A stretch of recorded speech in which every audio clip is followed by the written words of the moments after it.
नमस्कार विद्यार्थी मित्रों।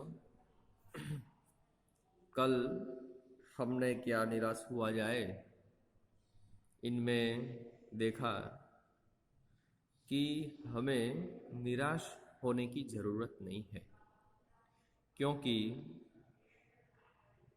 हमारे जीवन में कई ऐसी भी घटनाएं घटती है जिसे हम निराश हो जाते हैं, लेकिन उस घटनाओं को याद हमें नहीं रखना है। वो घटनाएं याद रखना है जो हमारे जीवन को उन्नत बनाए, खुशी दे। ऐसी घटनाओं को हम याद करके अपना जीवन बिता देना चाहिए। तो देखिए, कल यहाँ पर से शुरू आज हम करेंगे। भारतवर्ष ने कभी भी उन्हें उचित नहीं माना है, उन्हें सदा संयम के बंधन से बांधकर रखने का प्रयत्न किया है, परंतु भूख की उपेक्षा नहीं की जा सकती, बीमार के लिए दवा की उपेक्षा नहीं की जा सकती, गुमराह को ठीक रास्ते पर ले जाने के उपायों की उपेक्षा नहीं की जा सकती। देखिए विद्यार्थी मित्रों, यहाँ पर हम किसी भी ऐसी वस्तु व्यक्ति की उपेक्षा हम नहीं कर सकते, क्योंकि उसे ठीक करना है। गुमराह जो राह भटक गया है वह उसे गुमराह कहते हैं, तो उसे रास्ते पर लाने के लिए हमें उपाय करना चाहिए। हुआ यह है कि इस देश के कोटि कोटि दरिद्र जनों की हीन अवस्था को दूर करने के लिए ऐसे अनेक कायदे कानून बनाए गए हैं जो कृषि और उद्योग, वाणिज्य, शिक्षा और स्वास्थ्य की स्थिति को अधिक उन्नत और सुचारू बनाने के लक्ष्य से प्रेरित है। परंतु जिन लोगों को इन कार्यों में लगना है, उनका मन हर समय पवित्र नहीं होता। प्रायः वही लक्ष्य को भूल जाते हैं और अपनी ही सुख सुविधा की ओर ज्यादा ध्यान देने लगते हैं। देखिए विद्यार्थी मित्रों, यहाँ पर जब बात आती है हमारी, तो हम लोग क्या करते हैं? चाहे कोई कायदे कानून बनाने वाला हो, कृषि किसान हो, उद्योग, वाणिज्य और शिक्षा और स्वास्थ्य की स्थिति को अधिक उन्नत और सुचारू बनाने के लिए जिस लक्ष्य से हम प्रेरित है, हमारा कर्तव्य है, उन कर्तव्यों से हम भटक जाते हैं। हमारा मन है हर समय पवित्र नहीं रहता। हमें यह सोचना चाहिए कि मैं क्या करने आया हूं और क्या कर रहा हूं। व्यक्ति चित्त सब समय आदर्शों द्वारा चालित नहीं होता। जितने बड़े पैमाने पर इन क्षेत्रों में मनुष्य की उन्नति के विधान बनाए गए, उतनी ही मात्रा में लोभ, मोह जैसे विकार भी विस्तृत होते गए। लक्ष्य की बात भूल गई, आदर्शों को मजाक का विषय बनाया गया और संयम को दकियानुसी मान लिया गया। परिणाम जो होना था वह हो रहा है। यह कुछ थोड़े से लोगों के बढ़ते हुए लोभ का नतीजा है, परंतु इससे भारतवर्ष के पुराने आदर्श और भी अधिक स्पष्ट रूप से महान और उपयोगी दिखाई देने लगते हैं। देखिए, हम आज जो कर रहे हैं और हमारे जो पूर्वज है वो कर गए हैं, इनकी हम तुलना करें तो हमें पुराना जो समय था वही अच्छा लगेगा। भारतवर्ष सदा कानून को धर्म के रूप में देखता आ रहा है। आज एकाएक कानून और धर्म में अंतर कर दिया गया है। धर्म को धोखा नहीं दिया जा सकता, कानून को दिया जा सकता है।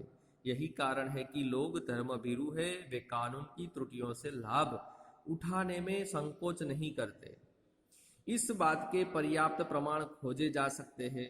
देखिए, आज धर्म को धोखा नहीं दिया जा सकता। कानून को आज हम देखते हैं कि जो सच्चा आदमी है उसे सजा मिलती है और जो धोखेबाज है वो छूट जाता है।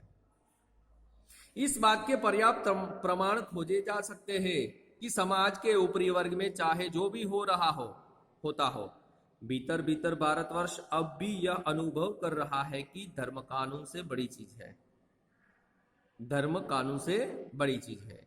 अब भी सेवा, ईमानदारी, सच्चाई और आध्यात्मिकता के मूल्य बने हुए हैं। वे दब अवश्य गए हैं लेकिन नष्ट नहीं हुए। आज भी वह मनुष्य से प्रेम करता है, महिलाओं का सम्मान करता है, झूठ और चोरी को गलत समझता है, दूसरे को पीड़ा पहुंचाने को पाप समझता है। हर आदमी अपने व्यक्तिगत जीवन में इस बात का अनुभव करता है। देखिए विद्यार्थी मित्रों, आज भी हमारे समाज में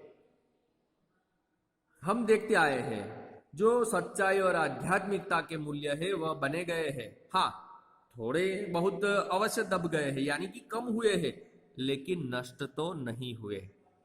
आज भी मनुष्य है, वो मनुष्य से प्रेम करता है, महिलाओं का सम्मान करता है, झूठ और चोरी को गलत समझता है, दूसरों को पीड़ा पहुंचाने को पाप समझता है, किसी को मारता भी नहीं। हर आदमी अपने व्यक्तिगत जीवन में इस बात का अनुभव भी कर रहा है। लेकिन समाचार पत्रों में जो भ्रष्टाचार के प्रति इतना आक्रोश है वह साबित करता है कि हम ऐसी चीजों को गलत समझते हैं। हमारा समाज से उन तत्वों की प्रतिष्ठा कम करना चाहते हैं जो गलत तरीके से धन कमाया गया है। दोषों का पर्दाफाश करना बुरी बात नहीं है। बुराई यह मालूम होती है कि किसी के आचरण के गलत पक्ष को उद्घाटित करते समय उसमें रस लिया जाता है। जो गलती करता है उसके पीछे हम सब पड़ जाते हैं और दोषोद्घाटन को एकमात्र कर्तव्य मान लिया जाता है। बुराई में रस लेना बुरी बात है, अच्छाई को उतना ही रस लेकर उजागर न करना और भी बुरी बात है। जिसके अंदर अच्छाई है उस अच्छाई की बात नहीं करना वो हमारी गलती है। सैकड़ों घटनाएं ऐसी घटती है जिन्हें उजागर करने से लोग चित्त में अच्छाई के प्रति अच्छी भावना जगती है। एक बार रेलवे स्टेशन पर टिकट लेते हुए गलती से मैंने 10 के बजाय 100 रुपये का नोट दे दिया। देखिए अब क्या होता है। इस छोटे से प्रसंग से हमें मालूम पड़ता है कि क्या सच्चाई मिट गई है। एक बार रेलवे स्टेशन पर टिकट लेते हुए गलती से मैंने 10 के बजाय 100 रुपये का नोट दे दिया और मैं जल्दी जल्दी गाड़ी में आकर बैठ गया। थोड़ी देर में टिकट बाबू उन दिनों के सेकंड क्लास के डिब्बे में हर आदमी का चेहरा पहचानता हुआ उपस्थित हुआ। उसने मुझे पहचान लिया और बड़ी विनम्रता के साथ मेरे हाथ में 90 रुपये रख दिए और बोला, यह बहुत गलती हो गई थी, आपने भी नहीं देखा, मैंने भी नहीं देखा। उनके चेहरे पर विचित्र संतोष की गरिमा थी। मैं चकित रह गया। देखिए विद्यार्थी मित्रों, यहां कितनी सच्चाई सामने आती है। वो 10 रुपये का नोट समझकर लेखक ने उस टिकट बाबू को 100 का नोट दे दिया था। टिकट बाबू 100 का नोट ले लेते हैं, लेकिन उसे जब पता चलता है कि मैंने उसे 90 रुपये नहीं दिए तो स्वयं टिकट बाबू ही हर एक डिब्बा चेक करते करते जिसका 90 रुपये थे उसे वापस देने के लिए निकल पड़ते हैं और आखिर में उसे 90 रुपये दे भी देते हैं। कैसे कहूं कि दुनिया में सच्चाई और ईमानदारी लुप्त हो गई है। इस प्रसंग पर से, इस घटना पर से हमें पता चलता है कि सच्चाई और ईमानदारी लुप्त नहीं हो गई है। वैसी अनेक अवांछित घटनाएं भी हुई है, परंतु यह एक घटना ठगी और वंचना की अनेक घटनाओं से अधिक शक्तिशाली है। एक बार मैं बस यात्रा कर रहा था। मेरे साथ मेरी पत्नी और 3 बच्चे भी थे। बस में कुछ खराबी थी, रुक रुक कर चलती थी। गंतव्य से कोई 5 मील पहले ही एक निर्जन सुनसान स्थान में बस ने जवाब दे दिया। रात के कोई 10 बजे होंगे। बस में यात्री घबरा गए। कंडक्टर ऊपर गया और एक साइकिल लेकर चला बना। लोगों को संदेह हो गया कि हमें धोखा दिया जा रहा है। देखिए, एक ऐसी घटना यह बनती है कि एक बार लेखक जब यात्रा कर रहे थे, हजारी प्रसाद द्विवेदी जी और उनका परिवार, तो उनकी पत्नी और 3 बच्चे भी थे। क्या होता है, बस में कुछ खराबी हो गई और बस बंद हो गई।